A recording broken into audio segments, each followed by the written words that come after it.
குருன்னு பரிவார தேவதையில் குரு இருப்பார். அந்த குருவை அங்கே போய் வணங்குறது. சூரியனுக்கு பரிகாரம் பண்ணணும். பரிகாரம்னா என்ன?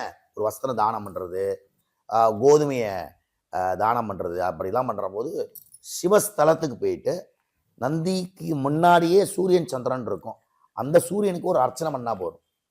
அர்ச்சனை பண்ணிவிட்டு கோவிலில் ஒரு முடிஞ்சதுன்னா ஒரு 1 கிலோ 6 கிலோ கோதுமையாக வாங்கி கொடுக்கணும். மாவா இல்லை, கோதுமையாக வாங்கி கொடுத்து இந்த விஷயத்த பண்ணால் அது நல்லது.